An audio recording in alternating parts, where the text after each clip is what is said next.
ಸ್ನೇಹಿತರೆ ನಮಸ್ಕಾರ. ನಾನು ನಿಮ್ಮ ಪ್ರೀತಿಯ ವಿಜಯ್. ಸ್ನೇಹಿತರೆ, ಈ ಒಂದು ವಿಡಿಯೋದಲ್ಲಿ I am going to discuss about how to identify the next multi bagger stock.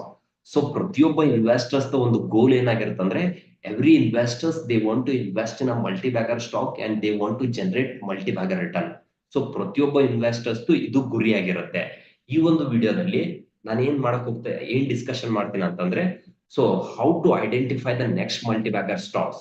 So ನಾವು ಮಲ್ಟಿ ಬ್ಯಾಕರ್ ಸ್ಟಾಕ್ಸ್ ಗಳನ್ನ ಯಾವ ರೀತಿ ಐಡೆಂಟಿಫೈ ಮಾಡಬೇಕು, ಯಾವ ರೀತಿ ರಿಸರ್ಚ್ ಮಾಡಬೇಕು ಅನ್ನೋದ್ರ ಬಗ್ಗೆ ಸಂಪೂರ್ಣವಾಗಿ ಈ ವಿಡಿಯೋದಲ್ಲಿ ತೋರಿಸ್ಕೊಡಕ್ ಹೋಗ್ತಾ ಇದ್ದೇನೆ.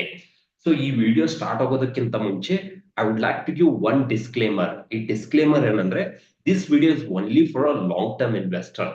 ನೀವು ಲಾಂಗ್ ಟರ್ಮ್ ಇನ್ವೆಸ್ಟರ್ ಆದ್ರೆ ಮಾತ್ರ ಈ ವಿಡಿಯೋನ ನೋಡಿ.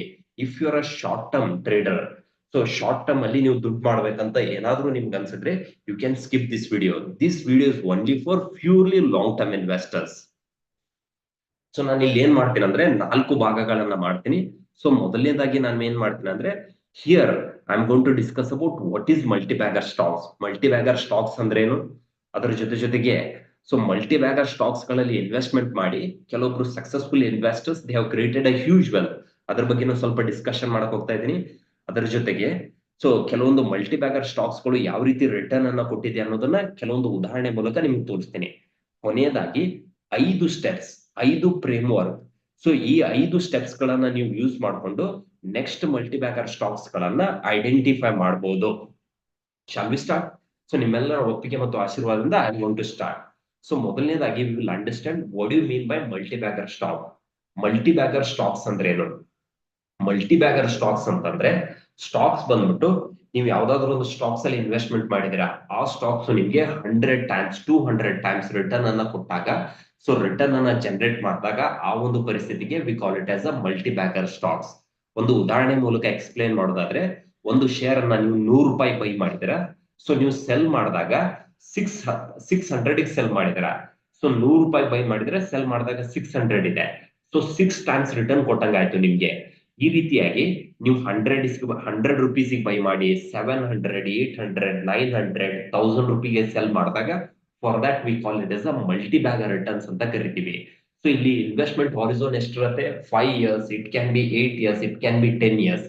ಈ ಒಂದು ಪರಿಸ್ಥಿತಿಗೆ we call it as a multi bagger return ಅಂತ ಕರಿತೀವಿ. ಸೊ ನಾನಿಲ್ಲಿ ಕೆಲವೊಂದಿಷ್ಟು ಉದಾಹರಣೆಯನ್ನ ಕೊಡ್ತೀನಿ. ಸೊ 2010ರಿಂದ 2020ರವರೆಗೂ there are many stocks which have given a multi bagger return. ನಾನು ಸ್ವಲ್ಪ ಉದಾಹರಣೆ ಕೊಡ್ತೀನಿ, ಒಂದು 10 ಶೇರ್ ಉದಾಹರಣೆ ಕೊಡ್ತೀನಿ. ಮೊದಲನೇದು ಬಂದ್ಬಿಟ್ಟು ಬಜಾಜ್ ಫಿನಾನ್ಸ್. 2010ರಲ್ಲಿ 32 ನಲ್ಲಿ ಟ್ರೇಡ್ ಆಗ್ತಿತ್ತು, 2020ರಲ್ಲಿ 4200. ಸೊ ಈ ವಿದಿನ್ 10 ಇಯರ್ಸ್ ಟೈಮ್ ಫ್ರೇಮ್ ಅಲ್ಲಿ ನಿಮ್ಗೆ 13,000 ಟೈಮ್ಸ್ ರಿಟರ್ನ್ ಕೊಟ್ಟಿದೆ. ಐಷರ್ ಮೋಟಾರ್ಸ್ 2010ರಲ್ಲಿ 655 ನಲ್ಲಿ ಟ್ರೇಡ್ ಆಗ್ತಿತ್ತು, 2020ರಲ್ಲಿ 22,000 ನಲ್ಲಿ ಟ್ರೇಡ್ ಆಗ್ತಾ ಇತ್ತು. ಸೊ 3,200 ಟೈಮ್ಸ್ ರಿಟರ್ನ್ ಕೊಟ್ಟಿದೆ. ಬಜಾಜ್ ಫಿನಾನ್ಸ್ 2010ರಲ್ಲಿ 330 ನಲ್ಲಿ ಟ್ರೇಡ್ ಆಗ್ತಿತ್ತು, 2020ರಲ್ಲಿ 9,400 ಟ್ರೇಡ್ ಆಗ್ತಿತ್ತು. So within 10 years 2,608 times return ಕೊಟ್ಟಿದೆ. ಪೇಜ್ ಇಂಡಸ್ಟ್ರಿ 874ರಲ್ಲಿ ಟ್ರೇಡ್ ಆಗ್ತಿತ್ತು, 2020ರಲ್ಲಿ 23,000 ಟ್ರೇಡ್ ಆಗ್ತಿತ್ತು. ಸೊ 2,500 ಟೈಮ್ಸ್ ರಿಟರ್ನ್ ಕೊಟ್ಟಿದೆ. ಸೊ ಬ್ರಿಟಾನಿಯಾ ಇಂಡಸ್ಟ್ರಿ 168 ಅಲ್ಲಿ ಇನ್ 2010, 2020ರಲ್ಲಿ 3,000. ಸೊ ವಿದಿನ್ 10 ಇಯರ್ಸ್ ಅಲ್ಲಿ 1,700 ಟೈಮ್ಸ್ ರಿಟರ್ನ್ ಕೊಟ್ಟಿದೆ. ಟೈಟಾನ್ 2010ರಲ್ಲಿ 71, ಸೊ 2020ರಲ್ಲಿ 1,100, 1,500 ಟೈಮ್ಸ್ ರಿಟರ್ನ್ ಕೊಟ್ಟಿದೆ. ಟಿವಿಎಸ್ ಮೋಟಾರ್ಸ್ 32, 2020ರಲ್ಲಿ 465, 1,300 ಟೈಮ್ಸ್ ರಿಟರ್ನ್ ಕೊಟ್ಟಿದೆ. ಫಿಡೆಲೈಟ್ ಇಂಡಸ್ಟ್ರಿ 2010ರಲ್ಲಿ 98, 2020ರಲ್ಲಿ 1,300 ಟೈಮ್ಸ್ ರಿಟರ್ನ್ ಕೊಟ್ಟಿದೆ. ಎಂಆರ್ಎಫ್ 6,000, 2020ರಲ್ಲಿ 65,000, 986 ಟೈಮ್ಸ್ ರಿಟರ್ನ್ ಕೊಟ್ಟಿದೆ. ಈ ರೀತಿ ಸ್ಟಾಕ್ಸ್ ಗಳು ನಿಮ್ಗೆ 100 ಟೈಮ್ಸ್ 200 ಟೈಮ್ಸ್ ರಿಟರ್ನ್ ಕೊಟ್ಟಾಗ ಆ ಒಂದು ಪರಿಸ್ಥಿತಿಗೆ we call it as a multi bagger returns ಅಂತ ಕರಿತೀವಿ. ಇನ್ನೂ ಕೂಡ ಸುಮಾರು ಶೇರ್ಸ್ ಗಳು they have created huge wealth, they have generated a multi bagger return. ಆದ್ರೆ ನಾನು ಇಲ್ಲಿ ಒಂದು 10 ಎಕ್ಸಾಂಪಲ್ಸ್ ಅಷ್ಟೇ ಕೊಟ್ಟಿದ್ದೀನಿ. ನೀವು ಹುಡುಕ್ತಾ ಹೋದ್ರೆ ಸುಮಾರು ಎಕ್ಸಾಂಪಲ್ಸ್ ಸಿಗುತ್ತೆ ನಿಮ್ಗೆ. ಸೊ ಇದು ತುಂಬಾ ಹಳೆ ಡೇಟ್ ಆಯ್ತು. ಇತ್ತೀಚಿನ ದಿನಗಳಲ್ಲಿ ಕೆಲವೊಂದು ಸ್ಟಾಕ್ಸ್ ಗಳು they have generated multi bagger return. So ಇಲ್ಲಿ ಉದಾಹರಣೆ ಕೊಡೋದಾದ್ರೆ, ಮೊದಲನೇ ಬಂದ್ಬಿಟ್ಟು ಸಿಡಿಎಸ್ಎಲ್. ಇದು 2017ರಲ್ಲಿ IPO ಬಂದಿತ್ತು. IPO ಬಂದಾಗ 400 ಇತ್ತು. ಇವಾಗ stock currently which is trading 2000. Within 4-5 ಒಂದು 5 years ಅಲ್ಲಿ stock has generated a multi bagger return. ಇನ್ನೊಂದು ಉದಾಹರಣೆ ನಾನು ನಿಮ್ಗೆ ತೋರಿಸೋದಾದ್ರೆ, so DMart, Avenue Super Mart is nothing but a DMart. 2016ರಲ್ಲಿ ಇದರ IPO ಬಂತು. IPO ಬಂದಾಗ 6,000 ಇತ್ತು. Currently stock is trading around 4,500. Within 5 years stock has generated a multi bagger return. 5,000 ವರೆಗೂ ಹೋಗಿತ್ತು. ಇತ್ತೀಚೆಗೆ stock has due to hyper inflation stock correction ಆಗಿದೆ. But in the future things will normalise. Definitely stocks will grow in the future. So ಈ ರೀತಿ stocks ಗಳು ಒಂದು 4 years 5 years ಅಲ್ಲಿ ದೊಡ್ಡ ಮಟ್ಟದಲ್ಲಿ ರಿಟರ್ನ್ ಅನ್ನ ಕೊಟ್ರೆ ಆ ಒಂದು ಪರಿಸ್ಥಿತಿಗೆ we call it as a multi bagger returns ಅಂತ ಕರಿತೀವಿ. ಕೆಲವೊಬ್ಬರು successful investors multi bagger stocks ಗಳಲ್ಲಿ ಇನ್ವೆಸ್ಟ್ಮೆಂಟ್ ಮಾಡಿ ದೊಡ್ಡ ಮಟ್ಟದಲ್ಲಿ ಹೆಸರನ್ನ ಮಾಡಿದ್ದಾರೆ, ದೊಡ್ಡ ಮಟ್ಟದಲ್ಲಿ ವೆಲ್ತ್ ಅನ್ನ ಕ್ರಿಯೇಟ್ ಮಾಡಿದ್ದಾರೆ. ಮೊದಲನೇದಾಗಿ ಬಂದ್ಬಿಟ್ಟು ರಾಕೇಶ್ ಚಿಂಚುನ್ವಾಲಾ. ಇವ್ರನ್ನ ನಾವು ಭಾರತದ ಷೇರು ಮಾರುಕಟ್ಟೆಯಲ್ಲಿ ಬಿಗ್ ಬುಲ್ ಅಂತ ಕರಿತೀವಿ. ಸೊ ಇವರಿಗೆ ದೊಡ್ಡ ಮಟ್ಟದಲ್ಲಿ ಹೆಸರಿದೆ. ಇವರಿಗೆ ದೊಡ್ಡ ಮಟ್ಟದಲ್ಲಿ ವೆಲ್ತ್ ಅನ್ನ ಕ್ರಿಯೇಟ್ ಮಾಡಿಕೊಟ್ಟಂತ ಒಂದು ಸ್ಟಾಕ್ ಅಂದ್ರೆ which is going to be a Titan. 2001ರಲ್ಲಿ ಅವರು ಟೈಟಾನ್ ಅಲ್ಲಿ ಇನ್ವೆಸ್ಟ್ಮೆಂಟ್ ಮಾಡಿದ್ರು. Still he is holding the Titan stock. ಇವತ್ತು ರಾಕೇಶ್ ಚಿಂಚುನ್ವಾಲಾ ಅವ್ರು ಇಲ್ಲ, ಅವರ ಮನೆಯವರು still she is holding the Titan stock. Titan stock has been a biggest wealth creator for Rakesh Jhunjhunwala. Next one ಬಂದ್ಬಿಟ್ಟು so Warren Buffett. Warren Buffett one of the most successful investor in US market. ಇಡೀ ಜಗತ್ತಿನಾದ್ಯಂತ ನಾವು investment ಅಂತ ಒಂದು ಪದವನ್ನ use ಮಾಡಿದಾಗ ನಮ್ಮ ಕಣ್ಣೆದುರುಗಡೆ ಬರುವಂತ ಒಬ್ಬ ವ್ಯಕ್ತಿ ಅಂದ್ರೆ which is going to be a Warren Buffett. ಇವ್ರನ್ನ ಇನ್ವೆಸ್ಟ್ಮೆಂಟ್ ಗುರು, ದಿಗ್ಗಜ ಅಂತ ಕರಿತೀವಿ. Coca Cola, he is one of the most favourite share. 1990 ಇಂದ ಕೊಕೋ ಕೋಲಾನಲ್ಲಿ ಅವರು ಇನ್ವೆಸ್ಟ್ಮೆಂಟ್ ಮಾಡ್ತಾ ಇದ್ದಾರೆ. 1990 ಇಂದ ಅವ್ರು ಶೇರ್ ಅನ್ನ ಸೆಲ್ಲೇ ಮಾಡಿಲ್ಲ. Still he has been holding the stock from 1990. Coca Cola has been a biggest wealth creator for Warren Buffett. Vijay Kedia, Cera Sanitaryware Limited. Ramdeo Agrawal, co founder of Motilal Oswal, Airtel. So Porinju ಅಂತ ಹೇಳಿ ಒಬ್ರು ಕೇರಳದ ಇನ್ವೆಸ್ಟರ್ ಇದ್ದಾರೆ. Biocon has been a biggest wealth creator for Porinju. ಈ ರೀತಿ ಸುಮಾರು ಜನ successful investors ಒಂದು ಮಲ್ಟಿ ಬ್ಯಾಗರ್ ಸ್ಟಾಕ್ಸ್ ಅವರಿಗೆ ದೊಡ್ಡ ಮಟ್ಟದಲ್ಲಿ ವೆಲ್ತ್ ಅನ್ನ ಕ್ರಿಯೇಟ್ ಮಾಡಿಕೊಟ್ಟಿದೆ. ಇನ್ನೂ ಸುಮಾರು ಎಕ್ಸಾಂಪಲ್ಸ್ ಇದೆ, ನಾನು ಕೆಲವೊಂದಷ್ಟು ಇಲ್ಲಿ ತಗೊಂಡಿದ್ದೀನಿ. ಹಾಗಾದ್ರೆ finding a multi bagger stock ಇದು ಈಸಿನಾ? Finding a multi bagger stock it is not easy as we think. It's not a cake walk. ನೀವು ಮಲ್ಟಿ ಬ್ಯಾಗರ್ ಸ್ಟಾಕ್ಸ್ ಗಳನ್ನ ಐಡೆಂಟಿಫೈ ಮಾಡ್ಬೇಕಂದ್ರೆ ಇದು ಸುಲಭದ ಮಾತಲ್ಲ. ಸೊ ಯಾಕಂದ್ರೆ ನೀವು ದೊಡ್ಡ ಮಟ್ಟದಲ್ಲಿ ರಿಸರ್ಚ್ ಅನ್ನ ಮಾಡ್ಬೇಕಾಗತ್ತೆ. ರಿಸರ್ಚ್ ಅನ್ನ ಮಾಡಿ ಆ ಬಿಸ್ನೆಸ್ ಏನು, ಬಿಸ್ನೆಸ್ ಯಾವ ರೀತಿ ವರ್ಕ್ ಆಗ್ತಿದೆ, ಸೊ ಪ್ರಾಡಕ್ಟ್ ಕಂಪ್ನಿನ, ಸರ್ವಿಸ್ ಕಂಪ್ನಿನ ಮುಂದದಕ್ಕೆ ಬೆಳೆಯೋದಕ್ಕೆ ಅವಕಾಶ ಇದೆಯಲ್ಲೋ, ಕಾಂಪಿಟೇಟರ್ಸ್ ಯಾರಿದ್ದಾರೆ, ರಿಸ್ಕ್ ಏನಾದ್ರು ಇದೆಯಾ, ಇದೆಲ್ಲವನ್ನ ನೀವು ಐಡೆಂಟಿಫೈ ಮಾಡ್ಬೇಕಾಗತ್ತೆ. ಇದಕ್ಕೆ ನೀವು ತುಂಬಾ ಟೈಮ್ ಸ್ಪೆಂಡ್ ಮಾಡಬೇಕಾಗತ್ತೆ. ಕಂಟಿನ್ಯೂ ಆಗಿ ಎಫರ್ಟ್ ಹಾಕ್ಬೇಕಾಗತ್ತೆ. ಒಂದು ದಿನ 2 ದಿನದಲ್ಲಿ ನಿಮ್ಗೆ ಇದು ಬರೋದಿಲ್ಲ. ರಿಸರ್ಚ್ ಮಾಡ್ಬೇಕಾಗತ್ತೆ, ಟೈಮ್ ಕೊಡ್ಬೇಕಾಗತ್ತೆ, ಎಫರ್ಟ್ ಹಾಕ್ಬೇಕಾಗತ್ತೆ. ಈ ರೀತಿ ನೀವೇನಾದ್ರೂ ಮಾಡಿದ್ದೆ ಆದ್ರೆ definitely you are going to identify the next multi bagger stocks. ಅದ್ರ ಜೊತೆಗೆ ಈ ರೀತಿ ನೀವು ಕನ್ಸಿಸ್ಟೆಂಟ್ ಆಗಿ ರಿಸರ್ಚ್ ಮಾಡಿದಾಗ, ಟೈಮ್ ಕೊಟ್ಟಾಗ, ಎಫರ್ಟ್ ಹಾಕಿದಾಗ ಸೊ ನಿಮ್ಗೆ ಕರೇಜ್ ಬರುತ್ತೆ. ಸ್ಟಾಕ್ಸ್ ಅಲ್ಲಿ ಇನ್ವೆಸ್ಟ್ಮೆಂಟ್ ಮಾಡೋದಕ್ಕೆ ಕರೇಜ್ ಬರುತ್ತೆ. ಸ್ಟಾಕ್ಸ್ ಅನ್ನ ಹೋಲ್ಡ್ ಮಾಡೋದಕ್ಕೆ ಕನ್ವಿಕ್ಷನ್ ಬರುತ್ತೆ, ಕಾನ್ಫಿಡೆನ್ಸ್ ಬರುತ್ತೆ. ಕರೇಜ್, ಕನ್ವಿಕ್ಷನ್, ಕಾನ್ಫಿಡೆನ್ಸ್ ಇಲ್ಲ ಅಂದ್ರೆ ನಿಮ್ಗೆ ಯಾವುದೇ ಕಾರಣಕ್ಕೂ ಕೂಡ ಸ್ಟಾಕ್ಸ್ ಅಲ್ಲಿ ಇನ್ವೆಸ್ಟ್ಮೆಂಟ್ ಮಾಡೋಕ್ಕಾಗೋದಿಲ್ಲ, ಹೋಲ್ಡ್ ಮಾಡೋಕ್ಕಾಗೋದಿಲ್ಲ. ಈ ಕರೇಜ್, ಕನ್ವಿಕ್ಷನ್ ಯಾವಾಗ ಬರುತ್ತೆ ಅಂತಂದ್ರೆ ನೀವು ಇನ್ ಡೆಪ್ತ್ ರಿಸರ್ಚ್ ಮಾಡಿದಾಗ, ಟೈಮ್ ಕೊಟ್ಟಾಗ, ಎಫರ್ಟ್ ಕೊಟ್ಟಾಗ ಮಾತ್ರ ಈ ಕರೇಜ್, ಕನ್ವಿಕ್ಷನ್ ನಿಮ್ಗೆ ಬರುತ್ತೆ. ಇನ್ನ ನೆಕ್ಸ್ಟ್ ಅಂದ್ರೆ ಹಾಗಾದ್ರೆ ಹೇಗೆ, how to identify the next multi bagger stocks. Multi bagger stocks ಗಳನ್ನ ನಾವು ಯಾವ ರೀತಿ ಐಡೆಂಟಿಫೈ ಮಾಡಬೇಕು? ಸೊ ಈ ನೆಕ್ಸ್ಟ್ ಮಲ್ಟಿ ಬ್ಯಾಗರ್ ಸ್ಟಾಕ್ಸ್ ಗಳನ್ನ ನೀವು ಐಡೆಂಟಿಫೈ ಮಾಡ್ಬೇಕಂದ್ರೆ ಮೊದಲನೇ ಪಾಯಿಂಟ್ ಬಂದ್ಬಿಟ್ಟು you have to identify the key trends in themes. ನಮ್ಮ ದೇಶದಲ್ಲಿ ಯಾವ್ಯಾವ ಟ್ರೆಂಡ್ಸ್ ಗಳು ನಡೀತಾ ಇದೆ, ಏನೇನ್ ಥೀಮ್ಸ್ ಇದೆ ಅನ್ನೋದನ್ನ ನೀವು ಐಡೆಂಟಿಫೈ ಮಾಡ್ಬೇಕು. ಸೊ ನೀವು ಮಲ್ಟಿ ಬ್ಯಾಗರ್ ಸ್ಟಾಕ್ಸ್ ಗಳನ್ನ ಐಡೆಂಟಿಫೈ ಮಾಡ್ಬೇಕಂದ್ರೆ ಮೊದಲನೇದಾಗಿ ನಾವ್ ಏನ್ ಮಾಡ್ಬೇಕಂದ್ರೆ ನಮ್ಮ ದೇಶದಲ್ಲಿ ಆರ್ಥಿಕ ಚಟುವಟಿಕೆಗಳು ನಡೀತಾ ಇದೆಯೋ ಇಲ್ಲೋ, ಆರ್ಥಿಕ ಚಟುವಟಿಕೆಗಳು ಚೆನ್ನಾಗಿ ನಡೀತಾ ಇದೆಯೋ ಅಥವಾ ಸ್ಲೋಡೌನ್ ಅನ್ನ ಫೇಸ್ ಮಾಡ್ತಾ ಇದೆಯೋ, ಸೊ ಗೌರ್ಮೆಂಟ್ ಪಾಲಿಸೀಸ್ ಯಾವ ರೀತಿ ಇದೆ, ಸೊ ಮೈಕ್ರೋ ಎಕಾನಾಮಿಕ್ಸ್ ಪಾಯಿಂಟ್ಸ್ ಯಾವ ರೀತಿ ಇದೆ, ಮ್ಯಾಕ್ರೋ ಎಕಾನಾಮಿಕ್ಸ್ ಯಾವ ರೀತಿ ಇದೆ, ಟೇಲ್ ವಿಂಡ್ಸ್ ಯಾವ ರೀತಿ ಇದೆ, ಹೆಡ್ ವಿಂಡ್ಸ್ ಏನೇನಿದೆ, ಅದೆಲ್ಲವನ್ನ ನೀವು ಅರ್ಥ ಮಾಡ್ಕೋಬೇಕು. ಸೊ ನಮ್ಮ ದೇಶದಲ್ಲಿ ಸದ್ಯಕ್ಕೆ ಏನಾಗ್ತಿದೆ ಅಂದ್ರೆ ನಾವು India is one of the fastest growing economy in the world. So ಜಗತ್ತಿನ ದೊಡ್ಡ ಆರ್ಥಿಕ ಶಕ್ತಿಗಳಾದಂತ ಅಮೆರಿಕ ಇರ್ಬೋದು, ಚೈನಾ ಇರ್ಬೋದು, UK ಇರ್ಬೋದು, ಯುರೋಪ್ ಕಂಟ್ರೀಸ್ ಇರ್ಬೋದು, ಜಪಾನ್ ಇರ್ಬೋದು, they are facing big time slowdown. ದೊಡ್ಡ ಮಟ್ಟದಲ್ಲಿ ಸ್ಲೋಡೌನ್ ಅನ್ನ ಫೇಸ್ ಮಾಡ್ತಾ ಇದ್ದೇವೆ. ಆದ್ರೆ ಭಾರತ ಮಾತ್ರ ಇವತ್ತು ಅತ್ಯಂತ ವೇಗವಾಗಿ ಬೆಳೀತಾ ಇದೆ. ಸೊ ಇಂಡಿಯಾದ ಜನಸಂಖ್ಯೆ 140 ಕೋಟಿ, ಅದರಲ್ಲಿ 70% of population which is young. So India is one of the youngest nation in the world. So nowadays people are earning good amount of money. Now people are ready to spend. Consumption is one of the biggest thing in India. So digitalisation ಅನ್ನೋದು ಭಾರತದ ಆರ್ಥಿಕತೆಯಲ್ಲಿ ಆರ್ಥಿಕವಾಗಿ ಭಾರತ ಬೆಳೆಯೋದಕ್ಕೆ so ದೊಡ್ಡ ಮಟ್ಟದಲ್ಲಿ ಸಹಕಾರವನ್ನು ಕೊಡ್ತಾ ಇದೆ.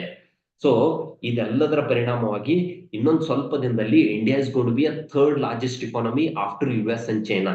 ಇವೆಲ್ಲ ಟ್ರೆಂಡ್ಸ್ಗಳು, ಇವೆಲ್ಲ ಥೀಮ್ಸ್ಗಳು ಭಾರತದಲ್ಲಿ ಸದ್ಯಕ್ಕೆ ನಡೀತಾ ಇದೆ.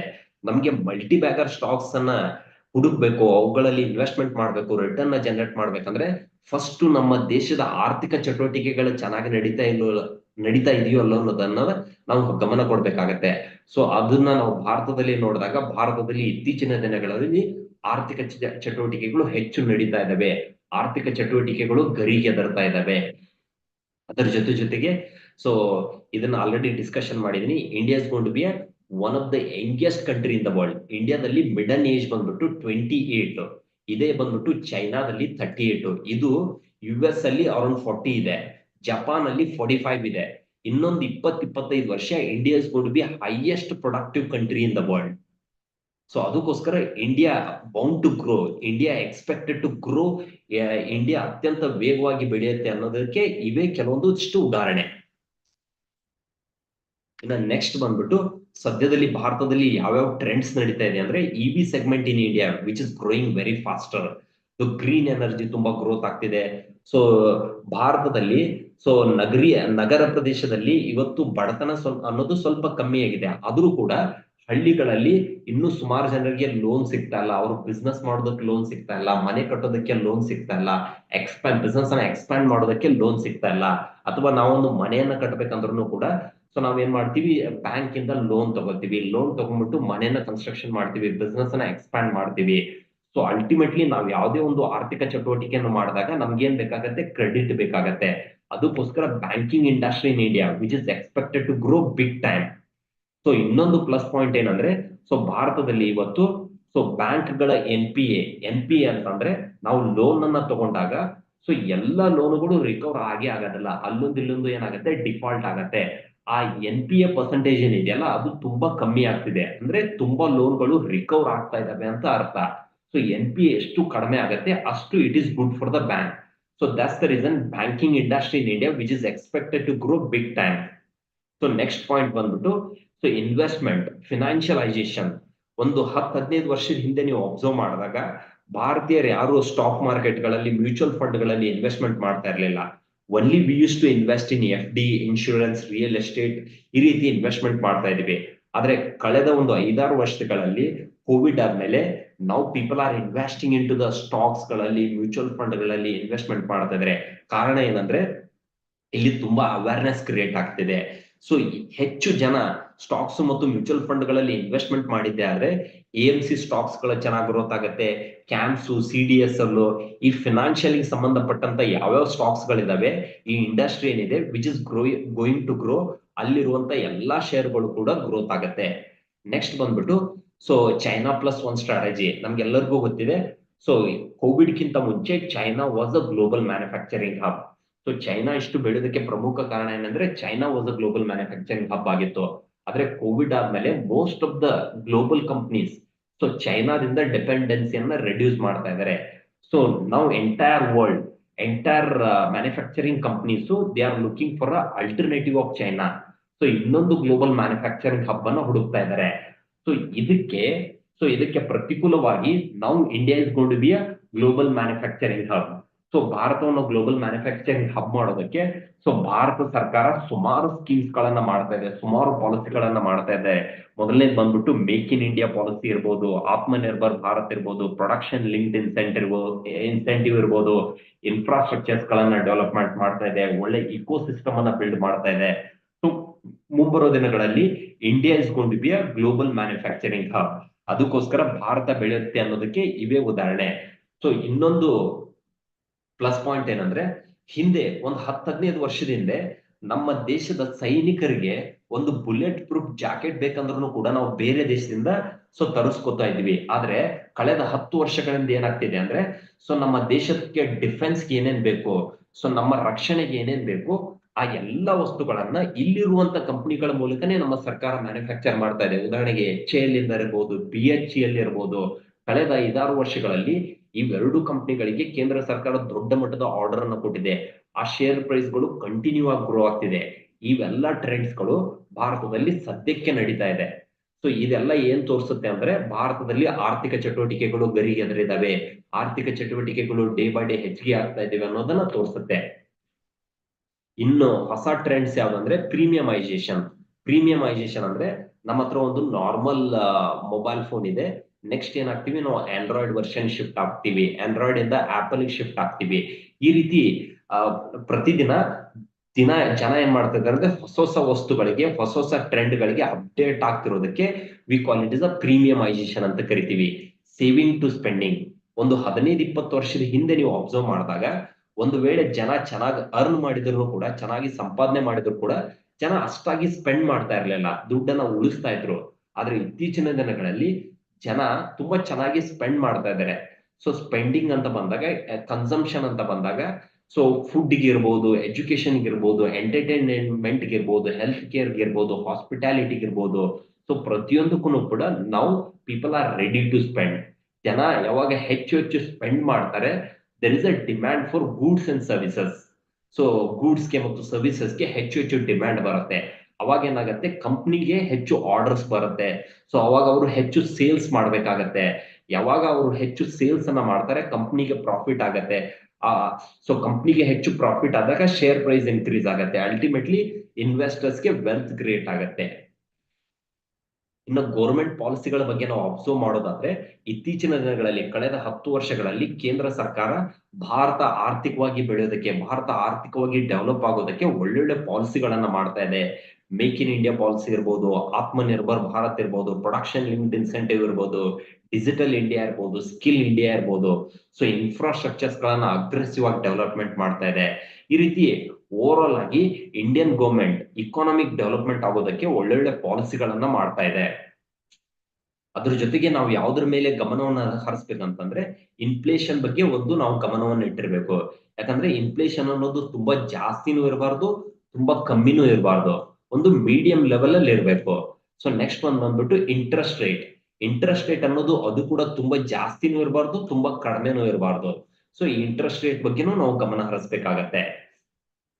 ನೆಕ್ಸ್ಟ್ ಪಾಯಿಂಟ್ ಬಂದ್ಬಿಟ್ಟು, ಸೊ ಟೇಲ್ ವಿಂಡ್ ಮತ್ತು ಹೆಡ್ ವಿಂಡ್ ಅಂತ ಬರುತ್ತೆ. ಟೇಲ್ ವಿಂಡ್ ಅಂದ್ರೆ ಯಾವ್ಯಾವ ಸೆಕ್ಟರ್ಗಳು, ಯಾವ್ಯಾವ ಇಂಡಸ್ಟ್ರಿಗಳು ತುಂಬಾ ವೇಗವಾಗಿ ಬೆಳೀತಾ ಇದೆ, ಇವಾಗ ಬೂಮಿಂಗ್ ಅಲ್ಲಿದೆ, ಆ ಒಂದು ಪರಿಸ್ಥಿತಿಗೆ we call it as a tailwind ಅಂತ ಕರಿತೀವಿ.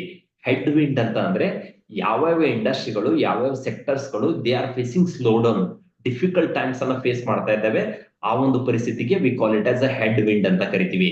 ಸದ್ಯಕ್ಕೆ ನಾವು ಅಬ್ಸರ್ವ್ ಮಾಡೋದಾದ್ರೆ ಭಾರತದಲ್ಲಿ ಮ್ಯಾನುಫ್ಯಾಕ್ಚರಿಂಗ್ ಇಂಡಸ್ಟ್ರಿ ತುಂಬಾ ಬೂಮ್ ಆಗ್ತಾ ಇದೆ, ಇವಿ ಸೆಗ್ಮೆಂಟ್ ತುಂಬಾ ಬೂಮ್ ಆಗ್ತಾ ಇದೆ, ಕನ್ಸಂಪ್ಷನ್ ಬೂಮ್ ಆಗ್ತಾ ಇದೆ. ಇನ್ನ ಸ್ಲೋ ಡೌನ್ ಅಲ್ಲಿ ಇರೋದಂದ್ರೆ IT sector in India which is facing lot of slow down. ಕಾರಣ ಏನಂದ್ರೆ, ಸೊ ಐಟಿ ಸೆಕ್ಟರ್ಗೆ ಮೇಜರ್ ರೆವೆನ್ಯೂ ಬರೋದು US ಅಲ್ಲಿ. US 2-3 ವರ್ಷದಿಂದ ಸ್ಲೋ ಡೌನ್ ಅನ್ನ ಫೇಸ್ ಮಾಡ್ತಾ ಇದೆ, ರಿಸೆಷನ್ ನಡೀತಾ ಇದೆ. ಸೊ ಅದಕ್ಕೋಸ್ಕರ IT sectors they are facing tough time. So ಈ ರೀತಿ ಯಾವ್ದು ಸೆಕ್ಟರ್ಸ್ ಟೇಲ್ ವಿಂಡ್ ಅಲ್ಲಿ ಇದೆ, ಯಾವ ಸೆಕ್ಟರ್ಸ್ ಹೆಡ್ ವಿಂಡ್ ಅಲ್ಲಿ ಇದೆ ಅನ್ನೋದನ್ನ ವಿ ಮಸ್ಟ್ ರೆಕಗ್ನೈಸ್. ಅದ್ರ ಬಗ್ಗೆ ನಾವು ಗಮನ ಹರಿಸ್ಬೇಕಾಗತ್ತೆ. ಸೊ ಒಂದ್ಸಲ ನೀವು ಯಾವ ಸೆಕ್ಟರ್ಸ್ ಗ್ರೋತ್ ಅಲ್ಲಿ ಇದೆ, ಯಾವ ಸೆಕ್ಟರ್ಸ್ ಇನ್ನೊಂದು 5-6 ವರ್ಷದಲ್ಲಿ 10 ವರ್ಷದಲ್ಲಿ ಚೆನ್ನಾಗಿ ಗ್ರೋತ್ ಆಗತ್ತೆ ಅಂತ ಹೇಳಿ ನಿಮ್ಗೆ ಒಂದ್ಸಲ ಗೊತ್ತಾಗಿದ್ದ ಆಮೇಲೆ ನೀವೇನ್ ಮಾಡ್ಬೇಕು ಅಂತಂದ್ರೆ, ಒಂದು ಉದಾಹರಣೆನ ಕೊಡ್ತೀನಿ. ಉದಾಹರಣೆಗೆ ಇವಾಗ ಇವಿ ಸೆಕ್ಟರ್ ತುಂಬಾ ಚೆನ್ನಾಗಿ ಗ್ರೋತ್ ಆಗತ್ತೆ ಅಂತ ನಿಮ್ಗೆ ಅನಿಸ್ತಾ ಅಂತ ಅನ್ಕೊಳ್ಳಿ. ಇಲ್ಲಿ ಸ್ಕ್ರೀನರ್ ಅಂತ ಒಂದು ಅಪ್ಲಿಕೇಶನ್ ಇದೆ. ಸ್ಕ್ರೀನರ್ ಅಪ್ಲಿಕೇಶನ್ ಅಲ್ಲಿ ನೀವೇನ್ ಮಾಡ್ಬೇಕಂದ್ರೆ, ಈಗ ಇವಿ ಸೆಗ್ಮೆಂಟ್ ಅಲ್ಲಿ ಯಾವ ಸ್ಟಾಕ್ ಇದೆ, Tata motors is the leader in EV segment. So ಇಲ್ಲಿ ಪೀರ್ಸ್ ಅಂತ ಇರುತ್ತೆ. ಪೀರ್ಸ್ ಅಂತಂದ್ರೆ ಸೊ ಟಾಟಾ ಮೋಟರ್ಸ್ ಅನ್ನ ಬಿಟ್ಟು ಬೇರೆ ಯಾರ್ಯಾರು ಈ ಸೆಕ್ಟರ್ ಅಲ್ಲಿ ಇದಾರೆ, ಈ ಸೆಗ್ಮೆಂಟ್ ಅಲ್ಲಿ ಇದಾರೆ ಅಂತ ತೋರಿಸುತ್ತೆ. ಇಲ್ಲಿ ಕ್ಲಿಕ್ ಮಾಡಿದಾಗ ಸೊ ಇಲ್ಲಿ ಅಶೋಕ್ ಲೇಲ್ಯಾಂಡ್ ಇದೆ, ಟಾಟಾ ಮೋಟರ್ಸ್ DVR ಇದೆ, ಫೋರ್ಸ್ ಮೋಟರ್ಸ್ ಇದೆ, ಮಾರುತಿ ಸುಜುಕಿ ಇದೆ. ಈ ರೀತಿ ಎಲ್ಲಾ ಶೇರ್ ಗಳನ್ನ ಇದು ತೋರಿಸ್ತಾ ಹೋಗುತ್ತೆ. ಉದಾಹರಣೆಗೆ ನೀವು ಐಟಿ ಸೆಕ್ಟರ್ ನ ಹುಡುಕ್ಬೇಕಂತ ಇಟ್ಕೊಳ್ಳಿ. ಸೊ ಇಲ್ಲಿ ಟಾಟಾ TCS ಅಂತ ಹಾಕಿದ್ರೆ ಸೊ TCS ಅಂತ ಹಾಕಿದ್ರೆ IT ಸೆಕ್ಟರ್ ನಲ್ಲಿ ಇಲ್ಲಿ ಪೀರ್ಸ್ ಅಂತ ಹೊಡೆದಾಗ IT ಸೆಕ್ಟರ್ ನಲ್ಲಿ ಯಾವ್ಯಾವ ಟಾಪ್ ಶೇರ್ಸ್ ಗಳಿದಾವೆ ಎಲ್ಲ ತೋರಿಸುತ್ತೆ. TCS ಇದೆ, ಇನ್ಫೋಸಿಸ್ ಇದೆ, HCL ಟೆಕ್ನಾಲಜಿ ಇದೆ, ವಿಪ್ರೋ ಇದೆ, ಮೈಂಟ್ರಿ ಇದೆ, ಟೆಕ್ ಮಹೇಂದ್ರ ಇದೆ, ಪರ್ಸಿಸ್ಟೆನ್ಸ್ ಸಿಸ್ಟಮ್ ಇದೆ. ಸೊ ಇನ್ನ ಕನ್ಸಂಪ್ಷನ್ ಥೀಮ್ ಅಲ್ಲಿ ಹೋಗ್ತೀರಾ ಅಂತ ಇಟ್ಕೊಳ್ಳಿ, HUL Hindustan Unilever. Hindustan Unilever ನ ಹೊಡೆದಾಗ ಈ ಸೆಕ್ಟರ್ ನಲ್ಲಿ ಇಲ್ಲಿ ಫೀರ್ಸ್ ಅಂತ ಹೊಡೆದಾಗ ಈ ಸೆಕ್ಟರ್ ನಲ್ಲಿ ಯಾವ್ಯಾವ ಟಾಪ್ ಶೇರ್ಸ್ ಗಳಿದಾವೆ ಇಲ್ಲಿ ನೋಡಿ. ಇಲ್ಲಿ ಯಾವ್ದಿದೆ, Hindustan Unilever, Colgate, PNG hygiene, Gillette. So ಈ ರೀತಿ ಟಾಪ್ ಶೇರ್ ಗಳಿದಾವೆ. ನೀವು ಏನ್ ಮಾಡ್ಬೇಕು ಅಂತಂದ್ರೆ, ಸೊ ಈ ಟಾಪ್ ಶೇರ್ ಗಳೆಲ್ಲ ಟಾಪ್ ಶೇರ್ ಫಸ್ಟ್ ಆ ಸೆಕ್ಟರ್ ಅಲ್ಲಿ ಇರುವಂತ ಟಾಪ್ ಒಂದು 5-6 ಶೇರ್ಸ್ ಗಳನ್ನ ರೆಕಗ್ನೈಸ್ ಮಾಡಬೇಕು. ರೆಕಗ್ನೈಸ್ ಮಾಡಿ, ಸೊ ರೆಕಗ್ನೈಸ್ ಏನ್ ಮಾಡ್ಬೇಕಂದ್ರೆ, ರೆಕಗ್ನೈಸ್ ಮಾಡಾದ್ಮೇಲೆ ಅವುಗಳ ಬಿಸ್ನೆಸ್ ಮಾಡೆಲ್ ಏನು, ಸೊ ಬಿಸ್ನೆಸ್ ಯಾವ ರೀತಿ ವರ್ಕ್ ಆಗ್ತಿದೆ, ಅದು ಪ್ರಾಡಕ್ಟ್ ಕಂಪ್ನಿನ, ಅದು ಸರ್ವಿಸ್ ಕಂಪ್ನಿನ. ಸೊ ಪ್ರಾಡಕ್ಟ್ ಕಂಪ್ನಿ ಆದ್ರೆ ಅವ್ರ ಬಿಸ್ನೆಸ್ ಇನ್ಫ್ರಾಸ್ಟ್ರಕ್ಚರ್ಸ್ ಏನು, ನಂಬರ್ ಆಫ್ ಪ್ಲಾಂಟ್ಸ್ ಎಷ್ಟಿದೆ, ಬ್ರಾಂಚಸ್ ಎಷ್ಟಿದಾವೆ, ರಿಟೇಲ್ ಔಟ್ಲೆಟ್ಸ್ ಎಷ್ಟಿದೆ, ಕಂಪ್ನಿ ಎಷ್ಟು ಹಳೇದು, ಎಷ್ಟು ವರ್ಷ ಆಗಿದೆ, ಕಂಪ್ನಿಯ ಓನರ್ ಯಾರು, ಸೊ ಕಂಪ್ನಿ ಪ್ರೊಫೆಷನಲಿ ಮ್ಯಾನೇಜ್ಡ, ಸೊ ಯಾರು ಅದನ್ನ ಮ್ಯಾನೇಜ್ ಮಾಡ್ತಾ ಇದಾರೆ ಅವ್ರಿಗೆ ಗ್ರೋತ್ ಮೈಂಡ್ ಸೆಟ್ ಇದೆಯೋ ಇಲ್ಲೋ, ಸೊ ಕಂಪ್ನಿನ ಸ್ಕೇಲ್ ಮಾಡೋದಕ್ಕೆ ಅವಕಾಶ ಇದೆಯೋ ಇಲ್ಲೋ, ಸೊ ಕಂಪ್ನಿಗೆ ಒಂದು ಸ್ಟ್ರಾಂಗ್ ಕಾಂಪಿಟೇಟಿವ್ ಅಡ್ವಾಂಟೇಜ್. ಮೋಟ್ ಅಂತಂದ್ರೆ ಕಾಂಪಿಟೇಟಿವ್ ಅಡ್ವಾಂಟೇಜ್ ಅಂತ ಅರ್ಥ. ಸೊ ಕಾಂಪಿಟೇಟಿವ್ ಅಡ್ವಾಂಟೇಜ್ ಅಂದ್ರೆ so company how they are different from others. ಉದಾಹರಣೆಗೆ ನೀವು ಒಂದು ಟೀಮ್ ಅಲ್ಲಿ ಇದ್ದೀರಾ, ಸೊ ಒಂದು ಗ್ರೂಪ್, ಒಂದು 10 ಜನ ಮೆಂಬರ್ ಇದ್ದೀರಾ. 10 ಜನ ಮೆಂಬರ್ ಅಲ್ಲಿ so if you have to be something different from others.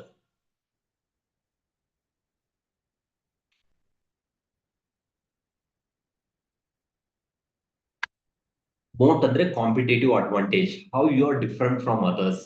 So ಒಂದು ಇಂಡಸ್ಟ್ರಿ ಇದೆ, ಸೊ ಇಂಡಸ್ಟ್ರಿನಲ್ಲಿ 10 ಜನ ಇದ್ದಾರೆ ಅಂತ ಇಟ್ಕೊಳ್ಳಿ. 10 ಜನ ಒಂದೇ ತರ ಇದ್ರೆ ನಿಮ್ಗೇನು ಡಿಫ್ರೆನ್ಸ್ ಅನ್ಸೋದಿಲ್ಲ. You have to be something different from others. 10 ಜನಕ್ಕಿಂತ ಯಾರೋ ಒಬ್ರು ಡಿಫ್ರೆಂಟ್ ಆಗಿದ್ದಾಗ ಸೊ ಜನ ಅವರಿಂದ ಹೆಚ್ಚು ವಸ್ತುಗಳನ್ನ ಖರೀದಿ ಮಾಡ್ತಾರೆ. ಆ ಒಂದು ಪರಿಸ್ಥಿತಿಗೆ we call it as a business moat ಅಂತ ಕರಿತೀವಿ. ಕೆಲವೊಂದಿಷ್ಟು ಉದಾಹರಣೆಯನ್ನು ಕೊಡ್ತೀನಿ ಯಾವ ರೀತಿ ಬಿಸ್ನೆಸ್ ಮೋಟ್ ಇರುತ್ತೆ, ಸೊ ಇದರ ಕ್ಯಾರೆಕ್ಟರ್ಸ್ ಏನು, ಯಾವ ರೀತಿ ಇರುತ್ತೆ ಅಂತ ಹೇಳಿ.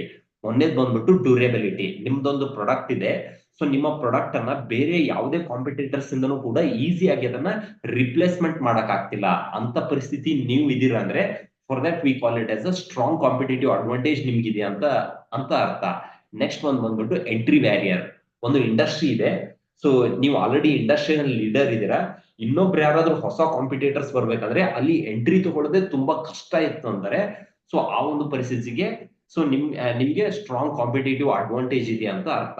ಸೊ ಅಲ್ಲಿ ತುಂಬಾ ಎಂಟ್ರಿ ಬ್ಯಾರಿಯರ್ ಇದ್ದಾಗ ಸೊ ನಾಳೆ ಯಾರೋ ಒಬ್ರು ಇಮಿಡಿಯೇಟ್ ಆಗಿ ಆ ಇಂಡಸ್ಟ್ರಿ ಬಂದು ನಿಮ್ಮನ್ನ ಬೀಟ್ ಮಾಡೋದು ತುಂಬಾ ಕಷ್ಟ ಆಗತ್ತೆ. ಸೊ ಮೊದಲನೇ ಬಂದ್ಬಿಟ್ಟು ನಿಮ್ಮ ಪ್ರಾಡಕ್ಟ್ ಅನ್ನ ಈಸಿಯಾಗಿ ರಿಪ್ಲೇಸ್ಮೆಂಟ್ ಮಾಡಕ್ ಆಗ್ಬಾರ್ದು, ಹೈ ಎಂಟ್ರಿ ಬ್ಯಾರಿಯರ್ ಇರಬೇಕು. ನೆಕ್ಸ್ಟ್ ಬಂದ್ಬಿಟ್ಟು ಸ್ಟ್ರಾಂಗ್ ಬ್ರ್ಯಾಂಡಿಂಗ್. ಸೊ ನಿಮ್ಮ ಪ್ರಾಡಕ್ಟ್ ಗೆ ಸ್ಟ್ರಾಂಗ್ ಬ್ರ್ಯಾಂಡಿಂಗ್ ಇತ್ತಂದ್ರೆ, ಒಂದ್ಸಲ ನಿಮ್ಮ ಬ್ರ್ಯಾಂಡಿಂಗ್ ಏನಾದ್ರು ಚೆನ್ನಾಗಿ ಕ್ರಿಯೇಟ್ ಆಯ್ತಂದ್ರೆ ಸೊ ಆಟೋಮೆಟಿಕ್ಲಿ ಜನ ಅದನ್ನ ಬೈ ಮಾಡೋದಕ್ಕೆ ಸ್ಟಾರ್ಟ್ ಮಾಡ್ತಾರೆ. ಆಮೇಲೆ ನೀವು ಅಷ್ಟಾಗಿ ಮಾರ್ಕೆಟಿಂಗ್ ಮಾಡದೇ ಇದ್ರು ಕೂಡ ಆಟೋಮೆಟಿಕ್ ಪರ್ಚೇಸ್ ಆಗ್ತಾ ಇರುತ್ತೆ, ಆಟೋಮೆಟಿಕ್ ಸೇಲ್ಸ್ ಆಗ್ತಾನೆ ಇರುತ್ತೆ. ಅಷ್ಟು ಬ್ರ್ಯಾಂಡಿಂಗ್ ಅನ್ನೋದು it is very very important. So next ಬಂದ್ಬಿಟ್ಟು ಸ್ವಿಚಿಂಗ್ ಕಾಸ್ಟ್. ಒಂದು ವೇಳೆ ಜನ ನಿಮ್ಮ ಪ್ರಾಡಕ್ಟ್ ಅನ್ನ ಬಿಟ್ಟು ಬೇರೆ ಯಾವ್ದಾದ್ರು ಪ್ರಾಡಕ್ಟ್ ಅನ್ನ ತಗೋಬೇಕು ಅಂತ ಅವ್ರಿಗೆ ಅನ್ಸಿದ್ರು ಕೂಡ ಆ ಪ್ರಾಡಕ್ಟ್ ತುಂಬಾ ಎಕ್ಸ್ಪೆನ್ಸಿವ್ ಅನಿಸ್ತು ಅಥವಾ ಇನ್ಕನ್ವೀನಿಯಂಟ್ ಅನಿಸ್ತಾ ಇದೆ ಅಂದ್ರೆ, ಸೊ ನಿಮ್ಗೆ ಅದು ಒಂದು ಒಳ್ಳೆ ಕಾಂಪಿಟೇಟಿವ್ ಎಡ್ಜ್ ಅನ್ನ ಕೊಡುತ್ತೆ. ಸೊ ನೆಕ್ಸ್ಟ್ ಪಾಯಿಂಟ್ ಬಂದ್ಬಿಟ್ಟು ಸ್ಟ್ರಾಂಗ್ ಡಿಸ್ಟ್ರಿಬ್ಯೂಷನ್ ನೆಟ್ವರ್ಕ್. ನಾವು ಪ್ರಾಡಕ್ಟ್ ಅನ್ನ ಮ್ಯಾನುಫ್ಯಾಕ್ಚರ್ ಮಾಡೋದಷ್ಟೇ ಅಲ್ಲ, ಸೊ ನಾವು ಪ್ರಾಡಕ್ಟ್ ಅನ್ನ ಒಂದ್ಸಲ ಮ್ಯಾನುಫ್ಯಾಕ್ಚರ್ ಮಾಡಾದ್ಮೇಲೆ ಅದನ್ನ ಎಂಡ್ ಕನ್ಸ್ಯೂಮರ್ಗೆ ರೀಚ್ ಮಾಡೋದಕ್ಕೆ, ಮ್ಯಾನುಫ್ಯಾಕ್ಚರ್ ಇಂದ ಎಂಡ್ ಕನ್ಸ್ಯೂಮರ್ಗೆ ರೀಚ್ ಮಾಡೋದಕ್ಕೆ ನಮ್ಮ ಹತ್ರ ಒಂದು ಸ್ಟ್ರಾಂಗ್ ಡಿಸ್ಟ್ರಿಬ್ಯೂಷನ್ ನೆಟ್ವರ್ಕ್ ಇರಬೇಕು. ಡೀಲರು, ಡಿಸ್ಟ್ರಿಬ್ಯೂಟರ್, ಸೊ ಈ ರೀತಿ ಒಂದು ಸ್ಟ್ರಾಂಗ್ ಡಿಸ್ಟ್ರಿಬ್ಯೂಷನ್ ನೆಟ್ವರ್ಕ್ ಇರಬೇಕು. ಸೊ ಅದರಿಂದ ಏನಾಗತ್ತಂದ್ರೆ ಒಂದ್ಸಲ ನೀವು ಮ್ಯಾನುಫ್ಯಾಕ್ಚರ್ ಮಾಡಿದ ಎಂಡ್ ಕನ್ಸ್ಯೂಮರ್ಗೆ ಅದನ್ನ ಈಸಿಯಾಗಿ ನೀವು ರೀಚ್ ಮಾಡಬಹುದು. ಸೊ ಈ ರೀತಿ ಎಲ್ಲಾ ಪಾಯಿಂಟ್ಸ್ ಗಳನ್ನ ನೀವು ಚೆಕ್ ಮಾಡ್ಬೇಕಾಗತ್ತೆ. ಇದಕ್ಕೆ V call it as a strong competitive advantage ಅಥವಾ ಸ್ಟ್ರಾಂಗ್ ಬಿಸ್ನೆಸ್ ಮೋಟ್ ಅಂತ ಕರಿತೀವಿ. ನಾನು ಇಲ್ಲಿ ಕೆಲವೊಂದಿಷ್ಟು ಉದಾಹರಣೆಯನ್ನು ಕೊಡ್ತೀನಿ. ಸೊ ಕೆಲವೊಂದಿಷ್ಟು ಕಂಪನಿಗಳಿಗೆ ಯಾವ ರೀತಿ ಸ್ಟ್ರಾಂಗ್ ಬಿಸ್ನೆಸ್ ಮೋಟ್ ಇದೆ, ಯಾವ ರೀತಿ ಕಾಂಪಿಟೇಟಿವ್ ಅಡ್ವಾಂಟೇಜ್ ಇದೆ ಅಂತ ಹೇಳಿ. ಮೊದಲನೇ ಬಂದ್ಬಿಟ್ಟು apple, which is one of the largest company in the world. So so India is now 3 trillion economy. ಈ ಕಂಪನಿ ಸೈಜ್ ಬಂದ್ಬಿಟ್ಟು ವಿಚ್ ಇಸ್ 3 ಟ್ರಿಲಿಯನ್ ಎಕಾನಮಿ, ಭಾರತದ ಆರ್ಥಿಕತೆಗೆ ಸರಿ ಸಮಾನವಾಗಿದೆ. ಸೊ ಇವ್ರು ಯಾವ ರೀತಿ ಬೇರೆಯವ್ರಿಗಿಂತ ಯಾವ ರೀತಿ ಡಿಫ್ರೆಂಟ್ ಆಗಿದ್ದಾರೆ ಅಂದ್ರೆ, ಇವ್ರ ಪ್ರಾಡಕ್ಟ್ ಬಂದ್ಬಿಟ್ಟು ಹೈ ಕ್ವಾಲಿಟಿ ಪ್ರಾಡಕ್ಟ್ ಇದೆ, branding is presence across the India, people love to use Apple phone. ಆ ರೀತಿ ಒಂದು ಸ್ಟ್ರಾಂಗ್ ಬ್ರ್ಯಾಂಡಿಂಗ್ ಅನ್ನ ಕ್ರಿಯೇಟ್ ಮಾಡಿದ್ದಾರೆ, ಸ್ಟ್ರಾಂಗ್ ಕಾಂಪಿಟೇಟಿವ್ ಅಡ್ವಾಂಟೇಜ್ ಅನ್ನ ಕ್ರಿಯೇಟ್ ಮಾಡಿದ್ದಾರೆ. ಇದರಿಂದ ಏನಾಗ್ತಿದೆ, ಇವರ ಸೇಲ್ಸ್ ಅನ್ನೋದು ಡೇ ಬೈ ಡೇ ಇನ್ಕ್ರೀಸ್ ಆಗ್ತಿದೆ. ಸೊ ಏಷ್ಯನ್ ಪೇಂಟ್ ಅಲ್ಲಿ, ಪೇಂಟ್ ಇಂಡಸ್ಟ್ರಿನಲ್ಲಿ Asian Paint is the leader.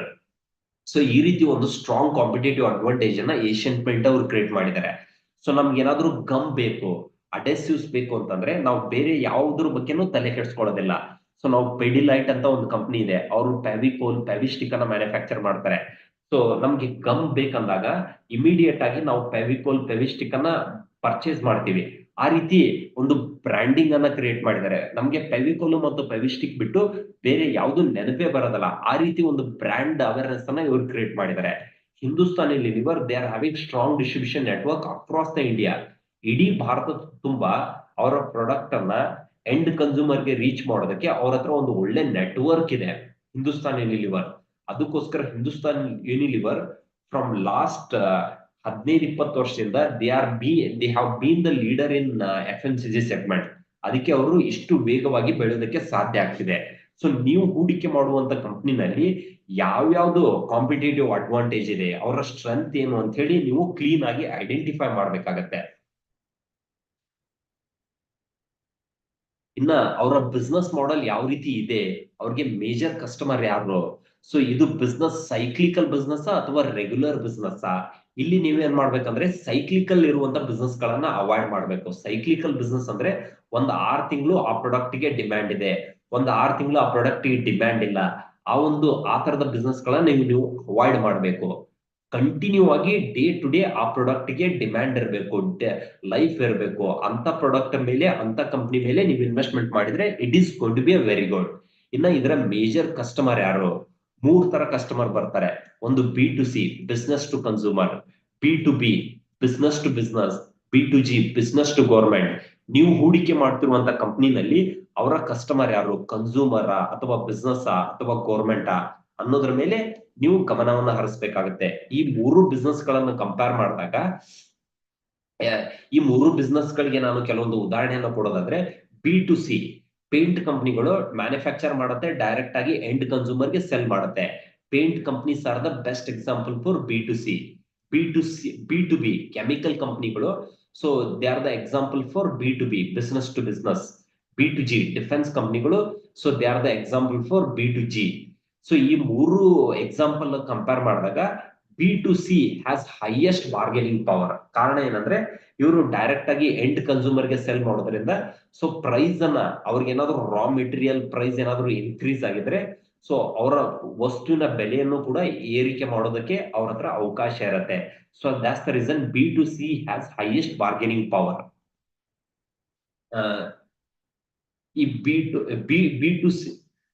ಈ B2C ಅಂತಂದ್ರೆ ಬಿಸ್ನೆಸ್ ಟು ಕನ್ಸ್ಯೂಮರ್. ಇನ್ನ ಕಂಪನಿಯ ವ್ಯಾಲ್ಯೂ ಚೈನ್ ಏನು ಅನ್ನೋದನ್ನ ನಾವು ಅರ್ಥ ಮಾಡ್ಕೋಬೇಕಾಗತ್ತೆ. ವ್ಯಾಲ್ಯೂ ಚೈನ್ ಅಂತಂದ್ರೆ, ಸೊ ನೀವು ಒಂದು ಪ್ರಾಡಕ್ಟ್ ಕಂಪನಿ ಅಂತ ಇಟ್ಕೊಳ್ಳಿ. ಒಂದು ಪ್ರಾಡಕ್ಟ್ ಅನ್ನ ನೀವು ಮ್ಯಾನುಫ್ಯಾಕ್ಚರ್ ಮಾಡ್ತಾ ಇದ್ದೀರಾ. ಪ್ರಾಡಕ್ಟ್ ಅನ್ನ ಮ್ಯಾನುಫ್ಯಾಕ್ಚರ್ ಮಾಡ್ತಿದ್ದಾರೆ ಅಂದ್ರೆ ಫಸ್ಟ್ ನೀವೇನ್ ಮಾಡ್ಬೇಕು, ರಾ ಮೆಟೀರಿಯಲ್ ನ ಪ್ರೊಕ್ಯೂರ್ ಮಾಡ್ಕೋಬೇಕು, ರಾ ಮೆಟೀರಿಯಲ್ ತಂದಿಟ್ಕೋಬೇಕು. ನೀವು ವಸ್ತುನ ಮ್ಯಾನುಫ್ಯಾಕ್ಚರ್ ಮಾಡ್ಬೇಕಂದಾಗ ರಾ ಮೆಟೀರಿಯಲ್ ಇಲ್ಲದೆ you cannot manufacture. Next manufacture ಮಾಡಬೇಕು, ನೆಕ್ಸ್ಟ್ ಅದನ್ನ ಎಂಡ್ ಕನ್ಸ್ಯೂಮರ್ ಗೆ ರೀಚ್ ಮಾಡಬೇಕು. ಈ ತರದ ಒಂದು ಪ್ರೋಸೆಸ್ಗೆ we call it as a value chain. ಈ ವ್ಯಾಲ್ಯೂ ಚೈನ್ ಅಲ್ಲಿ ಯಾವ್ದಾದ್ರು ಒಂದ್ ಕಡೆ ಇಫೆಕ್ಟ್ ಆದ್ರೂ ಕೂಡ ಎಂಟೈರ್ ಕಂಪ್ನಿ ಮೇಲೆನೆ ಇಫೆಕ್ಟ್ ಆಗುತ್ತೆ. ಸೊ ನೀವು ಮ್ಯಾನುಫ್ಯಾಕ್ಚರ್ ಮಾಡ್ಕೋಬೇಕು ಅನ್ಕೊಂಡಿದೀರಾ, ಆದ್ರೆ ರಾ ಮೆಟೀರಿಯಲ್ ನಿಮ್ಮ ಹತ್ರ ಸರಿಯಾಗಿಲ್ಲ. ಒಂದು ವೇಳೆ ನಿಮ್ಮ ಹತ್ರ ಅದನ್ನ ಮ್ಯಾನುಫ್ಯಾಕ್ಚರ್ ಮಾಡಾದ್ಮೇಲೆ ಅದನ್ನ ಎಂಡ್ ಕನ್ಸ್ಯೂಮರ್ ಗೆ ರೀಚ್ ಮಾಡೋದಕ್ಕೆ ನಿಮ್ಮ ಹತ್ರ ಒಂದು ಒಳ್ಳೆ ನೆಟ್ವರ್ಕ್ನೇ ಇಲ್ಲ ಅಂದ್ರೆ, then you are not going to grow, you are not going to sustain. So that's the reason ಪ್ರತಿಯೊಂದು ಎಂಟೈರ್ ವ್ಯಾಲ್ಯೂ ಚೈನ್ ನಿಮ್ಮ ಹತ್ರ ತುಂಬಾ ಸ್ಟ್ರಾಂಗ್ ಆಗಿರ್ಬೇಕು. ಇದ್ರ ಬಗ್ಗೆ ನೀವು ಸಂಪೂರ್ಣವಾಗಿ ರಿಸರ್ಚ್ ಮಾಡ್ಬೇಕಾಗತ್ತೆ. ಇನ್ನ ಈ ವ್ಯಾಲ್ಯೂ ಚೈನ್ ಯಾವ ರೀತಿ ಇರುತ್ತೆ ಅನ್ನೋದಕ್ಕೆ ಒಂದು ಸಣ್ಣ ಎಕ್ಸಾಂಪಲ್ ಕೊಡ್ತೀನಿ.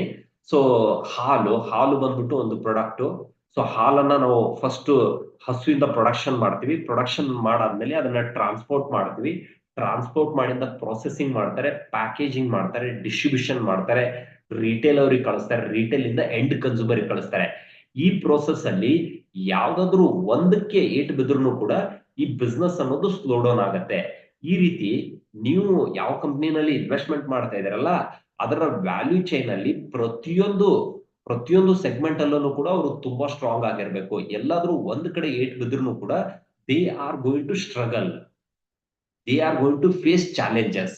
ಅದಕ್ಕೋಸ್ಕರ ವ್ಯಾಲ್ಯೂ ಚೈನ್ ಮೇಲೆನೂ ನೀವು ತುಂಬಾ ಸ್ಟಡಿ ಮಾಡ್ಬೇಕಾಗತ್ತೆ.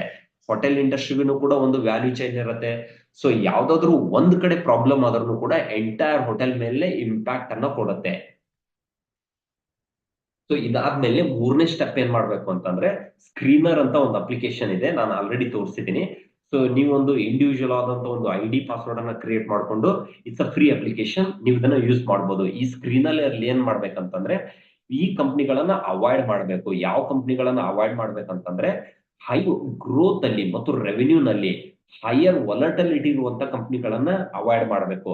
ರೆವೆನ್ಯೂ ಒಂದ್ಸಲ ಇನ್ಕ್ರೀಸ್ ಆಗೋದು, ನೆಕ್ಸ್ಟ್ ಮತ್ತೆ ಡೌನ್ ಆಗೋದು, ಮತ್ತೆ ಇನ್ಕ್ರೀಸ್ ಆಗೋದು, ಮತ್ತೆ ಡೌನ್ ಆಗೋದು, ಇಂಥ ಕಂಪ್ನಿಗಳನ್ನ ಯು ಮಸ್ಟ್ ಅವಾಯ್ಡ್.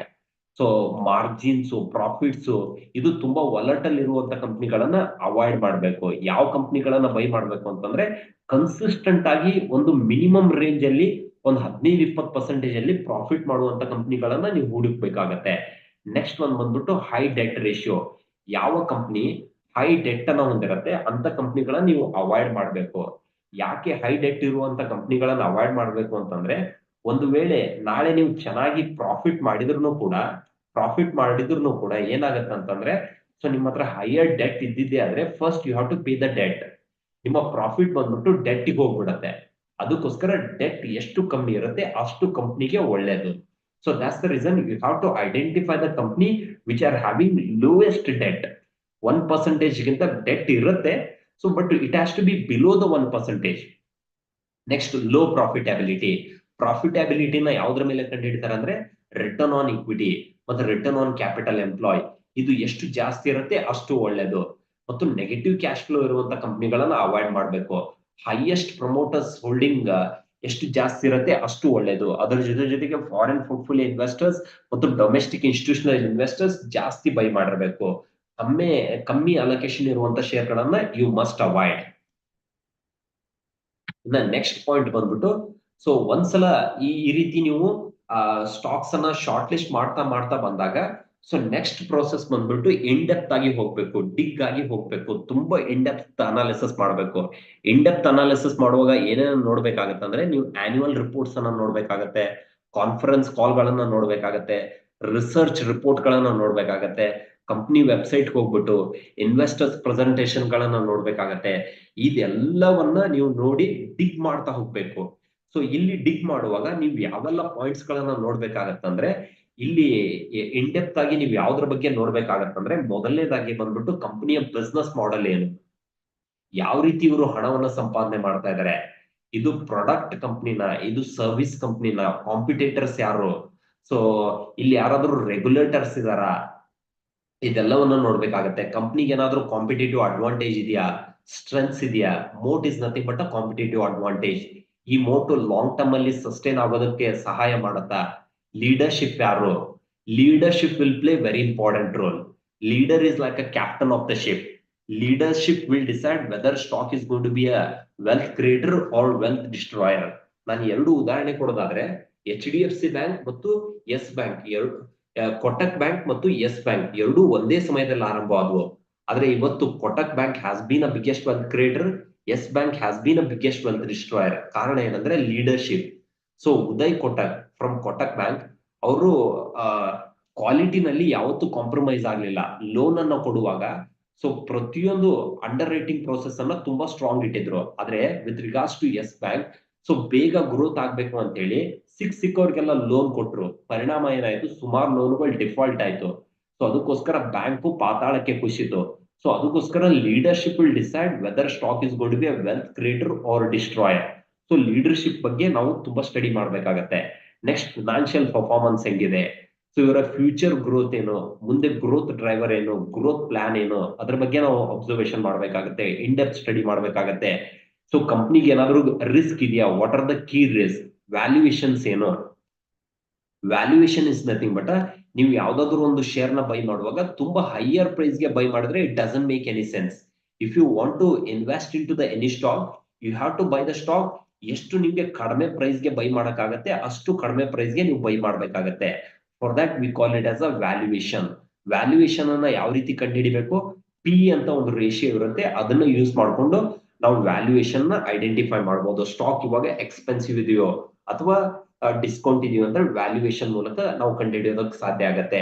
ಈ ರೀತಿ ನೀವು ಸ್ಟಾಕ್ಸ್ ಗಳನ್ನ ಶಾರ್ಟ್ ಲಿಸ್ಟ್ ಮಾಡಾದ್ಮೇಲೆ ಸೊ ನೆಕ್ಸ್ಟ್ ಪ್ರೋಸೆಸ್ ಏನಂದ್ರೆ ನಿಮ್ಮ ವಾಚ್ ಲಿಸ್ಟ್ ಅಲ್ಲಿ ನಿಮ್ಮ ಬ್ರೋಕರ್ ಅಕೌಂಟ್ ಏನಿರುತ್ತೆ, ನಿಮ್ಮ ಡಿಮ್ಯಾಟ್ ಅಕೌಂಟ್ ಅಲ್ಲಿ ವಾಚ್ ಲಿಸ್ಟ್ ಅಲ್ಲಿ ಆಡ್ ಮಾಡ್ಬೇಕಾಗತ್ತೆ. ಆಡ್ ಮಾಡ್ಬಿಟ್ಟು ಕಂಟಿನ್ಯೂ ಆಗಿ ಒಂದ್ಸಲ ಆಡ್ ವಾಚ್ ಲಿಸ್ಟ್ ಅಲ್ಲಿ ಆಡ್ ಮಾಡ್ಕೊಂಡು ನಿಮ್ಮ ಒಂದು ಡಿಸ್ಕೌಂಟೆಡ್ ಪ್ರೈಸಿಗೆ ಅದು ಬಂದಾಗ ಅಥವಾ ನೀವು ಸಿಸ್ಟಮ್ಯಾಟಿಕ್ ಆದ್ರೂ ಬೈ ಮಾಡ್ಬೋದು, ತಿಂಗಳ ಸ್ವಲ್ಪ ದುಡ್ಡು ಹಾಕ್ತಾನು ಬೈ ಮಾಡ್ಬೋದು. ಸೊ ಬೈ ಮಾಡಾದ್ಮೇಲೆ ಏನ್ ಮಾಡ್ಬೇಕಂದ್ರೆ ರೆಗ್ಯುಲರ್ ಆಗಿ quarter on quarter, month on month ಆ ಸ್ಟಾಕ್ಸ್ ಅನ್ನ ಅಬ್ಸರ್ವೇಷನ್ ಮಾಡ್ತಾನೆ ಹೋಗ್ಬೇಕು. ಯಾಕಂದ್ರೆ ಸ್ಟಾಕ್ಸ್ ಅಲ್ಲಿ ನೀವು ಒಂದ್ಸಲ ಇನ್ವೆಸ್ಟ್ಮೆಂಟ್ ಮಾಡಿದಾಗ ಎವ್ರಿ ಮಂತ್ ಅದರ ಕ್ವಾರ್ಟರ್ಲಿ ಅದರ ರಿಸಲ್ಟ್ ಚೆನ್ನಾಗಿ ಬರ್ತಾ ಇದೆಯಲ್ಲೋ, ಸೊ ಗ್ರೋತ್ ಆಗ್ತಾ ಇದೆಯಲ್ಲೋ, ಏನೇನ್ ಚಾಲೆಂಜ್ ಅನ್ನ ಫೇಸ್ ಮಾಡ್ತಾ ಇದೆ, ಏನ್ ಪ್ರಾಬ್ಲಮ್ಸ್ ಇದೆ, ಅದರ ಬಗ್ಗೆ ನೀವು ಸಂಪೂರ್ಣವಾದ ಗಮನ ಹರಿಸಬೇಕಾಗತ್ತೆ. ಅದನ್ನ ಕಂಟಿನ್ಯೂ ಆಗಿ ವಾಚ್ ಮಾಡ್ಬೇಕಾಗತ್ತೆ, ಮಾನಿಟರ್ ಮಾಡ್ಬೇಕಾಗತ್ತೆ. ಇದೆಲ್ಲವನ್ನ ನೀವು ಮಾಡಿದ್ದೆ ಆದ್ರೆ definitely you are going to identify the right multibagger and you are going to create huge wealth in the market. So ನಾನು ಪರ್ಸನಲಿ ನಾನು ಇನ್ವೆಸ್ಟ್ಮೆಂಟ್ ಮಾಡುವಾಗ ಏನೆಲ್ಲ ಪಾಯಿಂಟ್ ಗಳನ್ನ ನಾನು ಅಬ್ಸರ್ವೇಷನ್ ಮಾಡ್ತೀನಿ ಅಂತಂದ್ರೆ, ಸೊ ನಾನು ಯಾವ್ಯಾವ ಪಾಯಿಂಟ್ ಗಳನ್ನ ಕನ್ಸಿಡರ್ ಮಾಡ್ತೀನಿ ಅಂದ್ರೆ, ಸೊ ನಾನು ಇನ್ವೆಸ್ಟ್ಮೆಂಟ್ ಮಾಡುವಾಗ ಒಂದು ಗ್ರೇಟ್ ಬಿಸ್ನೆಸ್ ಅನ್ನ ಐಡೆಂಟಿಫೈ ಮಾಡ್ತೀನಿ. ಸೊ ಆ ಬಿಸ್ನೆಸ್ ನನಗೆ ಅರ್ಥ ಆಗೋ ರೀತಿನೇ ಇರಬೇಕು, ಅದು ಕಾಂಪ್ಲಿಕೇಟೆಡ್ ಅನ್ನಿಸ್ಬಾರ್ದು. ಆಮೇಲೆ ನಾನು ಯಾವ ರೀತಿ ಬಿಸ್ನೆಸ್ ಮೇಲೆ ಹೂಡಿಕೆ ಮಾಡ್ತೀನಿ ಅಂದ್ರೆ, ನಾನು ಆ ಪ್ರಾಡಕ್ಟ್ ಗಳನ್ನ ಡೇ ಟು ಡೇ ನಾನು ಅದನ್ನ ಯೂಸ್ ಮಾಡ್ತಾ ಇರಬೇಕು. ಆ ಪ್ರಾಡಕ್ಟ್ ಬಗ್ಗೆ ನನಗೊಂದು ಕಾನ್ಫಿಡೆನ್ಸ್ ಇರಬೇಕು, ಕನ್ವಿಕ್ಷನ್ ಇರಬೇಕು. ಅಂತ ಕಂಪ್ನಿ ಮೇಲೆನೆ ಮಾತ್ರ ನಾನು ಹೂಡಿಕೆ ಮಾಡೋದು. ನನಗೆ ಯಾವ ಬಿಸ್ನೆಸ್ ಅರ್ಥ ಆಗೋದಿಲ್ಲ, ಕಾಂಪ್ಲಿಕೇಟೆಡ್ ಅನ್ಸುತ್ತೆ ಅಂತ ಶೇರ್ಗಳ ಮೇಲೆ ನಾನು ಹೂಡಿಕೆನೆ ಮಾಡೋದಿಲ್ಲ. So in the long run quality business ಗಳು ಡೆಫಿನೆಟ್ ಆಗಿ ಗ್ರೋ ಆಗೇ ಆಗುತ್ತೆ, ವೆಲ್ತ್ ಕ್ರಿಯೇಟ್ ಮಾಡೇ ಮಾಡುತ್ತೆ. ಅದಕ್ಕೋಸ್ಕರ ಸೊ ಪ್ರೈಸ್ ಮೇಲೆ ನೀವು ಹೆಚ್ಚು ಗಮನವನ್ನು ಕೊಡೋದಕ್ಕಿಂತ ಹೆಚ್ಚಾಗಿ ಬಿಸ್ನೆಸ್ ಮೇಲೆ ಗಮನ ಕೊಡಿ. ಬಿಸ್ನೆಸ್ ಗೆ ಮುಂದೆ ಬೆಳೆಯೋದಕ್ಕೆ ಎಷ್ಟು ಅವಕಾಶ ಇದೆ ಅನ್ನೋದ್ರ ಮೇಲೆ ಹೆಚ್ಚು ಗಮನವನ್ನ ಕೊಡಿ. ಸೊ ಯಾವುದೇ ಸ್ಟಾಕ್ ಇರ್ಬೋದು, ನಾನು ಇನ್ವೆಸ್ಟ್ಮೆಂಟ್ ಮಾಡೋದಕ್ಕಿಂತ ಮುಂಚೆ ತುಂಬಾ ಇನ್ಡೆಪ್ತ್ ಆಗಿ ಸ್ಟಡಿ ಮಾಡ್ತೀನಿ. ಸೊ ಇನ್ಕಂಪ್ಲೀಟ್ ಆಗಿ ಸ್ಟಡಿ ಮಾಡಿದಾಗ I am not going to invest. First ನಾನು ಇನ್ಡೆಪ್ತ್ ಆಗಿ ಸ್ಟಡಿ ಮಾಡ್ತೀನಿ, ಸೊ ರಿಸರ್ಚ್ ಮಾಡ್ತೀನಿ, ಹೋಮ್ ವರ್ಕ್ ಮಾಡ್ತೀನಿ. ಒಂದ್ಸಲ ನನಗೆ ಕಾನ್ಫಿಡೆನ್ಸ್ ಬಂತು, ಕನ್ವಿಕ್ಷನ್ ಬಂತು, ಕರೇಜ್ ಬಂತಂದ್ರೆ ಅವಾಗ ಮಾತ್ರ ನಾನು ಇನ್ವೆಸ್ಟ್ಮೆಂಟ್ ಮಾಡ್ತೀನಿ. ಅಲ್ಲಿವರೆಗೂ ನಾನು ಇನ್ವೆಸ್ಟ್ಮೆಂಟ್ ಮಾಡಲ್ಲ. ಒಂದ್ಸಲ ನಾನು ಶೇರ್ ಮೇಲೆ ಹೂಡಿಕೆ ಮಾಡಿಂದ ಮಿನಿಮಮ್ 5-6 ನಾನು ಹೋಲ್ಡ್ ಮಾಡ್ತೀನಿ, ಯಾವ ಶೇರ್ನು ನಾನು ತೆಗಿಯೋದಿಲ್ಲ. If you invest for long term then only you are going to create wealth. ಇನ್ನು ನೆಕ್ಸ್ಟ್ ಪಾಯಿಂಟ್ ಬಂದ್ಬಿಟ್ಟು, ಸ್ಟಾಕ್ ಯಾವ್ದಾದ್ರು ಒಂದು ಶೇರ್ ಅಲ್ಲಿ ನನಗೆ ತುಂಬಾ ಕಾನ್ಫಿಡೆನ್ಸ್ ಇದೆ, ಎಷ್ಟೇ ಕಾನ್ಫಿಡೆನ್ಸ್ ಇದ್ರು ಕೂಡ, ಎಷ್ಟೇ ಬಿಸ್ನೆಸ್ ಚೆನ್ನಾಗಿದ್ರು ಕೂಡ I am not going to invest more 10% ಗಿಂತ ಹೆಚ್ಚು ದುಡ್ಡನ್ನ ನಾನು ಇನ್ವೆಸ್ಟ್ಮೆಂಟ್ ಮಾಡಲ್ಲ. 10% ಅಂದ್ರೆ ಹೆಂಗೆ ಅಂದ್ರೆ, ನನ್ನ ಹತ್ರ 1 ಲಕ್ಷ ಇದೆ. ಸೊ 1 ಲಕ್ಷ ಇದ್ರೆ ನಾನು ಏನ್ ಮಾಡ್ತೀನಿ, ಕಂಪ್ನಿ ಬಿಸ್ನೆಸ್ ಚೆನ್ನಾಗಿದೆ, ಮುಂದೆ ಎಷ್ಟೇ ಬೆಳೆಯತ್ತಂದ್ರೂ ಕೂಡ 10,000ಕ್ಕಿಂತ ಹೆಚ್ಚು ದುಡ್ಡನ್ನ ನಾನು ಇನ್ವೆಸ್ಟ್ಮೆಂಟ್ ಮಾಡಲ್ಲ. ಈ ರೀತಿ ಸೊ ರಿಸ್ಕ್ ಅನ್ನ ಯು ಕ್ಯಾನ್ ಮಿಟಿಗೇಟ್, ರಿಸ್ಕ್ ಅನ್ನ ನೀವು ಕಮ್ಮಿ ಮಾಡಬಹುದು. ಒಂದು ವೇಳೆ ಕಂಪ್ನಿ ಬಿಸ್ನೆಸ್ ಚೆನ್ನಾಗಿದೆ ಅಂತೇಳಿ ನೀವೇನಾದ್ರೂ ಫುಲ್ ದುಡ್ಡು ಇದೇ ಕಂಪ್ನಿಗೆ ಒಂದೇ ಕಂಪ್ನಿಗೆ ಹಾಕಿದಾಗ ಏನಾಗುತ್ತೆ, over highly concentrated portfolio create ಆಗುತ್ತೆ. ನಾಳೆ ಏನಾದ್ರೂ ಈ ಕಂಪ್ನಿ ಸ್ಲೋಡೌನ್ ಅನ್ನ ಫೇಸ್ ಮಾಡ್ತು ಅಥವಾ ಇನ್ನೊಬ್ರು ಯಾರಾದ್ರೂ ಕಾಂಪಿಟೇಟರ್ಸ್ ಬಂದು ಈ ಕಂಪ್ನಿ ಮೇಲೆ ತುಂಬಾ ಕಾಂಪಿಟೇಷನ್ ಕೊಡೋದಕ್ಕೆ ಸ್ಟಾರ್ಟ್ ಮಾಡಿದ್ರೆ ಅಂದ್ರೆ ನಿಮ್ಮ ಎಂಟೈರ್ ಪೋರ್ಟ್ಫೋಲಿಯೋ ನೆಗೆಟಿವ್ ಹೋಗುತ್ತೆ. ಅದಕ್ಕೋಸ್ಕರ 10%ಗಿಂತ ಹೆಚ್ಚು ದುಡ್ಡನ್ನ ನಾನು ಯಾವುದೇ ಒಂದು ಸಿಂಗಲ್ ಶೇರ್ ಅಲ್ಲಿ ಇನ್ವೆಸ್ಟ್ಮೆಂಟ್ ಮಾಡೋದಿಲ್ಲ. And stock market always go through the cycles of ups and downs. So ನೀವು ಒಂದ್ಸಲ ಸ್ಟಾಕ್ ಮಾರ್ಕೆಟ್ ನಲ್ಲಿ ಇನ್ವೆಸ್ಟ್ಮೆಂಟ್ ಮಾಡಿದಾಗ 15%, 20% ನೆಗೆಟಿವ್ ಹೋಗೋದು ಆಲ್ವೇಸ್ ಇಟ್ಸ್ ಅ ಕಾಮನ್. ನಿಮ್ಮ ಪೋರ್ಟ್ಫೋಲಿಯೋ 20-25% ವರೆಗೂ ನೆಗೆಟಿವ್ ಹೋಗ್ಬೋದು. ಸೊ ಆ ತರದ ಪರಿಸ್ಥಿತಿ ನಾವು ಏನ್ ಮಾಡ್ಬೇಕಂದ್ರೆ, ಇಮೋಷನ್ ಆಗ್ಬಾರ್ದು, ತುಂಬಾ ಗ್ರೀಡಿನೂ ಆಗ್ಬಾರ್ದು. ಸೊ ಅಂತ ಪರಿಸ್ಥಿತಿನಲ್ಲಿ ಸೊ ಕರೆಕ್ಷನ್ಸ್ ಆದಾಗ ಕ್ವಾಲಿಟಿ ಸ್ಟಾಕ್ಸ್ ಗಳನ್ನ ಮತ್ತೆ ನಿಮ್ಮ ಪೋರ್ಟ್ಫೋಲಿಯೋಗೆ ಆಡ್ ಮಾಡ್ತಾ ಹೋಗಿ, ಅದರಿಂದ ಆವರೇಜಿಂಗ್ ಆಗುತ್ತೆ. ಲಾಂಗ್ ಟರ್ಮ್ ಅಲ್ಲಿ ನಿಮ್ಗೆ ಇದು ತುಂಬಾ ಹೆಲ್ಪ್ ಆಗುತ್ತೆ. ಇನ್ನು ಸ್ಟಾಕ್ ಮಾರ್ಕೆಟ್ ಅಲ್ಲಿ ನೀವು ಇನ್ವೆಸ್ಟ್ಮೆಂಟ್ ಮಾಡ್ತೀರಾ ಅಂತಂದ್ರೆ, in the short term you may face lot of difficulties, you may face lot of challenges, but if you look at the bigger picture, in long term you are going to create huge wealth. In the next ಏನಂದ್ರೆ, so ನಾನು ಯಾವ್ದಾದ್ರು ಒಂದು share ಅಲ್ಲಿ investment ಮಾಡಿದಾಗ so fundamentally ಏನಾದ್ರು changes ಆಯ್ತು, fundamentally change ಆಯ್ತು, ಅಥವಾ ಮುಂದೆ ಈ ಸ್ಟಾಕ್ ಬೆಳೆಯೋದಿಲ್ಲ ಅಂತ ಒಂದ್ಸಲ ಗೊತ್ತಾದ್ರೆ ಸೊ ನಾನು ತುಂಬಾ ಹೋಲ್ಡ್ ಮಾಡೋದಿಲ್ಲ, ಅದನ್ನ ಇಮಿಡಿಯೇಟ್ ಆಗಿ ಸೆಲ್ ಮಾಡಿ ಹಾಕ್ಬಿಡ್ತೀನಿ.